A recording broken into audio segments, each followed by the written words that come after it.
हमारा mart maths का first question है एचसीएफ एंड एलसीएम का। आज की इस वीडियो का फर्स्ट क्वेश्चन। तो देखो क्वेश्चन क्या है, the difference between smallest common multiple and biggest common factor of 5, 10 and 35 is. मतलब क्वेश्चन ये पूछा है, क्वेश्चन समझो पहले। हमको डिफरेंस चाहिए। डिफरेंस बोले तो माइनस किसके बीच में, एलसीएम और एचसीएफ। मतलब एलसीएम माइनस एचसीएफ चाहिए। जो भी बढ़ाऊंगा, एलसीएम बढ़ाऊंगा तो एलसीएम पहले लेंगे, एचसीएफ बढ़ाऊंगा तो एचसीएफ पहले लेंगे। ठीक है, मैक्सिमम एलसीएम ही बड़ा होगा। एलसीएम माइनस एचसीएफ का आंसर क्या होगा, किसका, 5, 10 एंड 35 का। किसका, 5, 10 और 35 का। सबसे पहले मैं एलसीएम निकाल लेता हूँ। 5, 10 और 35 का एलसीएम निकाल लेता हूँ। देखो तीनों 5 के टेबल में आएंगे, इसलिए 5 ले लेता हूँ। 5 1 ज़ा 5, 5 2 ज़ा 10, 5 7 ज़ा 35। अब ये 1 आ गया, इसको सॉल्व नहीं करना है, मतलब आगे सॉल्व हो चुका है वो। 2 के टेबल में आएगा, 2 1 ज़ा 2। 7 नहीं आता, उसको एज इट इज़ लिखो। अब ये 2 सॉल्व हो गए, अब ये ही बचा 7, तो 7 के टेबल में आता है, 7 1 ज़ा 7। यहाँ पर वो नंबर आता है जो सिर्फ प्राइम नंबर हो। तो आपको एलसीएम मिल गया, क्या मिल गया, ये तीनों नंबर का मल्टीप्लाई कर दो। 5 मल्टीप्लाई 2 मल्टीप्लाई बाय 7, 5 2 ज़ा 10, 10 7 ज़ा 70। एलसीएम क्या आया, 70। अब आपको निकालना है एचसीएफ। एचसीएफ निकालना है, सेम वैसे ही करो। बस एलसीएम और एचसीएफ में ये फ़र्क होता है, जब आप एचसीएफ निकाल रहे हो ना, तो तीनों को साथ में सॉल्व करना पड़ता है। यहाँ पर हमने देखो 5 1 ज़ा 5 करे, 5 2 ज़ा 10, ये पहला वाला तीनों साथ में करे, लेकिन दूसरा वाला सिर्फ मैंने इसको सॉल्व किया, बाकी वैसे के वैसे लिखा है। एचसीएफ में ये नहीं होता। एचसीएफ में देखो तीनों 5 के टेबल में आ रहे, तो 5 1 ज़ा 5, 5 2 ज़ा 10, 5 7 ज़ा 35। अब मुझे बताओ, इसके बाद ये लोग 1 2 7 ये तीनों एक टेबल में नहीं आ सकते, इसलिए अब यहाँ पर हमारा एंड हो गया, यहाँ पर हमारा ख़त्म हो गया। तो यहाँ पर आपका एचसीएफ बचा सिर्फ 5, एक ही नंबर आया वो भी 5, तो एचसीएफ आपका 5 है। अब आप एलसीएम में से एचसीएफ माइनस कर दो, क्योंकि हमको डिफरेंस चाहिए था। डिफरेंस होता है माइनस एलसीएम और एचसीएफ का डिफरेंस। एलसीएम आया मेरा 70, एचसीएफ आया मेरा 5। 70 को माइनस करूँगा 5, तो मेरा आंसर आएगा 65। तो मेरा आंसर क्या आया, 65। मतलब फोर्थ ऑप्शन यहाँ पे करेक्ट आएगा। नेक्स्ट क्वेश्चन, और क्वेश्चन क्या दिया है, the number of factors of 42 is. और ये क्वेश्चन पूछा है सीटीईटी फरवरी 2014 में। नंबर ऑफ फैक्टर ऑफ 42, 42 के कितने फैक्टर्स है। बहुत सिंपल सा क्वेश्चन है। इसको सॉल्व करने के लिए क्या करना है, 42 को यहाँ पर, 42 किसके टेबल में आता है, पहले 2 से स्टार्ट करेंगे। 2 2 ज़ा 4, 2 1 ज़ा 2। 21 किसके टेबल में आता है, 3 से स्टार्ट करेंगे। यहाँ पे सिर्फ प्राइम नंबर होना चाहिए। हाँ, तो 3 7 ज़ा 21, और 7 तो सिर्फ 7 के टेबल में आता है। तो आपके पास यहाँ पर 3 नंबर आ गए, 2 3 7, 2 3 7। तीनों कितने कितने कितने, 1 1 है। 2 एक बार, 3 एक बार, 7 एक बार। अब ये जो वो आपका ऊपर का पावर है, इसमें एक मिला दो, 1 + 1 मल्टीप्लाई। इसमें भी एक मिला दो, 1 + 1 मल्टीप्लाई। 7 के ऊपर के पावर में भी एक मिला दो, तो सब हो जाएगा 2 मल्टीप्लाई बाय 2 मल्टीप्लाई बाय 2। 2 2 ज़ा क्या हो रहा है, 4, 4 2 ज़ा 8। तो ये आपके नंबर ऑफ फैक्टर्स आ गए 42 के 8। Next question, smallest common multiple of 36 and 60 divide bye biggest common factor of 18 and 45।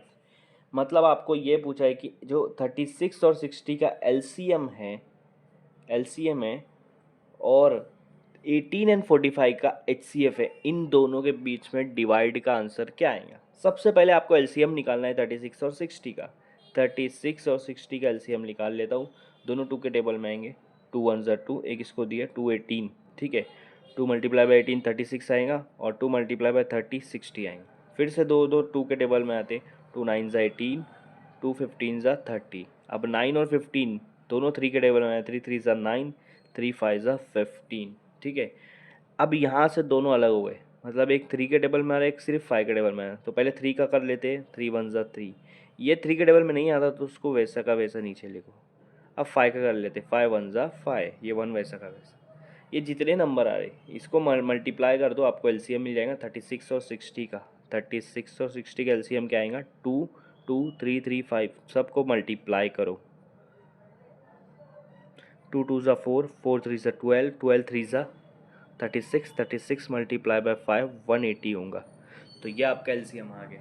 LCM आ गया। अब एचसीएफ निकालना है, हाईएस्ट कॉमन फैक्टर किसका, 18 और 45 का। 18 और 45 का, तो मैं यहाँ पे 18 लिख देता हूँ, यहाँ 45 लिख देता हूँ। दोनों सेम टेबल में किस में आएंगे, 3 के। 3 6 ज़ा 18, 3 1 ज़ा 3, एक इसको दिए 15, 3 5 ज़ा 15। फिर 6 और 15 दोनों सेम टेबल में आते हैं, 3 2 ज़ा 6, 3 5 ज़ा 15। ठीक है, अब यहाँ पर देखो दोनों सेम टेबल में नहीं आएंगे 2 और 5, तो यहाँ तक रुक जाना है। ये दोनों नंबर को मल्टीप्लाई करो, आपको HCF मिल जाएगा। 3 मल्टीप्लाई बाय 3, HCF कितना आ रहा है 9। तो आपको LCM मिला है 36 और 60 का 180, उसको डिवाइड करना है HCF किसके HCF से 18 और 45, 18 और 45 का HCF आया है 9। तो 180 को 9 से डिवाइड करो, 9 1 ज़ा 9, 9 2 ज़ा 18 और ये 0, तो आंसर क्या आया 20। आंसर क्या आया 20, तो फर्स्ट ऑप्शन आपका यहाँ पे करेक्ट आएगा। हमारा नेक्स्ट क्वेश्चन क्या पूछा है, the sum of positive factors of 210 is, 210 का पॉजिटिव फैक्टर, इसका मतलब ये आएगा आपको ये निकालना है 210 किस किस टेबल में आता है। 1 के टेबल में आएगा, 1 मल्टीप्लाई बाय 210 करेंगे तो आपको मिल जाएगा, ठीक है, मतलब 1 के टेबल में भी आ रहा है, 210 के टेबल में भी आ रहा है।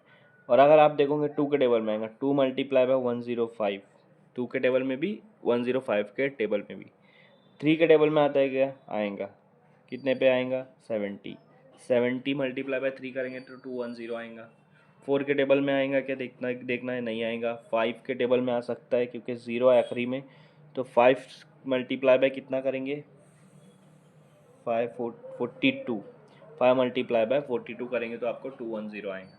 6 के टेबल में आता है क्या, 210 है ना, आ सकता है। 6 30 ज़ा 180 होगा और ये 35, 6 मल्टीप्लाई बाय 35 करेंगे तो आपको 210 आएगा, सही है ना।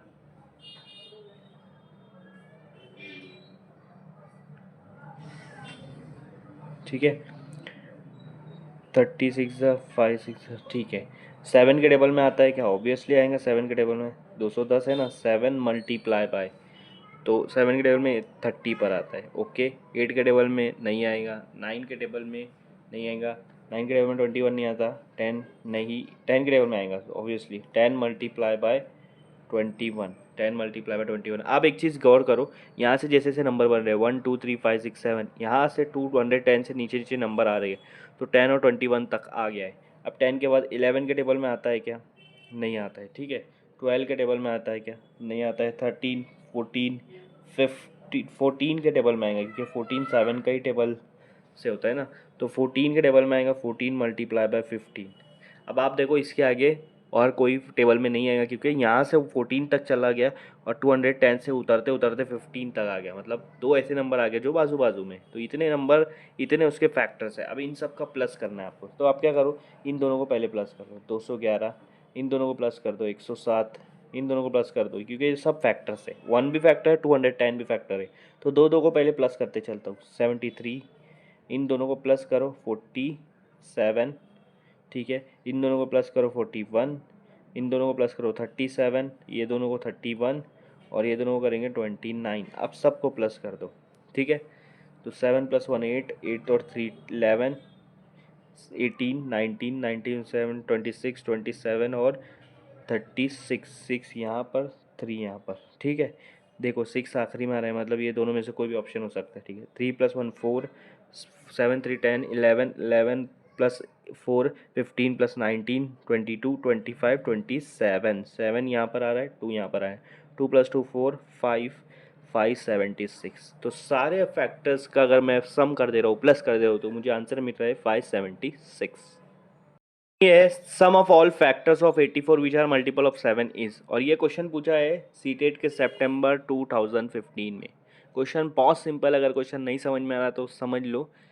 84 के फैक्टर्स निकालना है जो सिर्फ 7 के टेबल में आते हैं, ठीक है।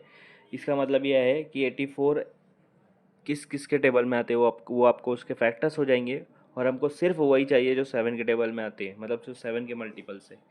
तो डायरेक्ट शुरू करो, 7 के टेबल में 84 आता है क्या, ये चेक करो।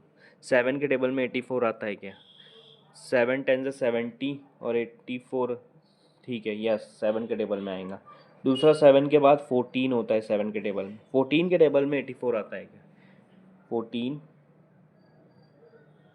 14 28 42 56 70 84, यस 14 के टेबल में भी आता है। उसके बाद आप चेक करो 21 के टेबल में आता है क्या, यस 21 4 से 84 होता है। 21 के बाद 28 भी आपका 7 का ही टेबल है, तो 28 के टेबल में आता है क्या 84, ये चेक करना है, ठीक है।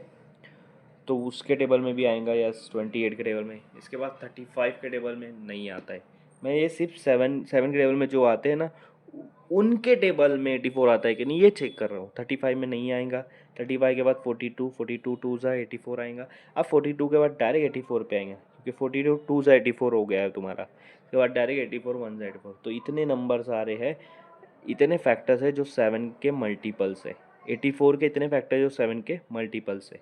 अब इन सबको प्लस कर दो। 7 + 14 + 21 + 28 + 42 + 84। ठीक है, अब मैं प्लस करके बताता हूँ। 80 + 40 कितना हुआ 120 126। 126 में अगर मैं 128 मिलाऊंगा 36 46 50 54 हो जाएगा। 154 में अगर मैं 21 मिलाऊंगा 64 74 75 हो जाएगा। 175 175 में अगर मैं 14 मिला दे रहा हूँ तो ये हो जा रहा है 189। और 189 में अगर मैं 7 मिला दे रहा हूँ तो मेरा हो जा रहा है 196। तो 84 के वो फैक्टर जो सिर्फ 7 के मल्टीपल्स है, अगर उनको मैं प्लस कर रहा हूँ तो मुझे आंसर मिल रहा है 196, जो कि ऑप्शन नंबर 3 करेक्ट है। एचसीएफ और एलसीएम का लास्ट क्वेश्चन मैं यहाँ पर आपको बताने जा रहा हूँ मेरी इस सीरीज़ का। यहाँ पर क्या क्वेश्चन पूछा है, the smallest common multiple of 36 54 and 60 divide by 90 is equal to.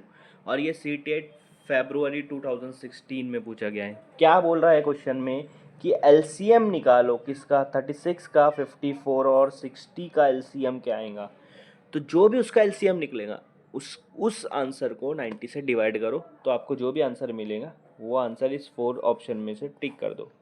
तो सबसे पहले आपको यहाँ पर एलसीएम निकालना है 36 54 60 का। तीनों इवन नंबर है, 2 से डिवाइड हो जाएंगे। 2 18 ज़ा 36, 2 27 ज़ा 54, 2 30 ज़ा 60। अब ये तीनों 3 के टेबल में आते हैं तो 3 6 ज़ा 18, 3 9 ज़ा 27, 3 10 ज़ा 30। तीनों फिर से 3 के टेबल में आएंगे। 3 2 ज़ा 6, 3 3 ज़ा 9, 3 नहीं ये 3 के टेबल में आएगा 10, तो इसको एज इट इज़ लिखो। ठीक है, अब 2 के टेबल वाला चेक करो। 2 1 ज़ा 2, 3 नहीं आएगा 2 के टेबल में, उसको एज इट इज़ लिखो। 5 आएगा, अरे 10 आएगा, 2 5 ज़ा 10। ठीक है, उसके बाद 1, ये 1 तो सॉल्व हो गया, इसको कुछ नहीं करना है, नीचे भी 1 ही आएगा। 3 वाला चेक करो। 3 1 ज़ा 3, 5 3 के टेबल में आता है, उसको एज इट इज़ लिखो। जहाँ तक 1 आता है वो सॉल्व हो गया मतलब आपका, उसको छोड़ के सॉल्व करना है। 5 1 ज़ा 5, ये 1 ऐसे इसके ऐसे लिखो। अब ये जितना एलसीएम है सबको ले लो, सॉरी एलसीएम है, ये जितना नंबर है सबको ले लो, सबको मल्टीप्लाई करो। 2 multiply by 3 multiply by 3 multiply by 2 multiply by 3 multiply by 5। 2 3 ज़ा 6, 6 3 ज़ा कितना होता है। और अगर आपको मल्टीप्लाई नहीं करना है तो मत करो, ये आपका एलसीएम आ गया। ठीक है, अब उन्होंने बोला जो एलसीएम आया उसको 90 से डिवाइड कर दो। 90 से डिवाइड करना है। मैं आपको सिंपल सा टेक्निक बताता हूँ। ये जो भी ऊपर उसको एज इट इज़ लिखो। अगर आपको इतना बड़ा मल्टीप्लाई नहीं करना है, नीचे 90 को ऐसे लिख सकता हूँ 9 मल्टीप्लाई बाय 10 लिख सकते हैं। ठीक है, अब मुझे एक बात बताओ, 3 3 कितना होता है, 3 3 से कितना होता है 9 होता है, और नीचे भी 9 है, तो ये दोनों कट होंगे और ये कट हो जाएगा। ऊपर 3 3 ज़ा 9 कट हुआ और नीचे 9 कट हुआ, 9 9 कैंसिल। 5 2 ज़ा कितना होता है 10, और नीचे वाला 10 कट हो गया, तो आपके पास क्या बच रहा है 3 और 2। तो 3 और 2 को मल्टीप्लाई करो, आपका आंसर क्या आ रहा है 6। तो आपका 4th ऑप्शन यहाँ पे करेक्ट आएगा। और अगर आप ऐसे नहीं करना चाहते तो इन सबको मल्टीप्लाई कर लो। 2 3 ज़ा 6, दूसरा वाला मेथड बता रहा हूँ। 2 3 ज़ा 6, 6 3 ज़ा 18, 18 2 ज़ा 36, 36 3 ज़ा 108।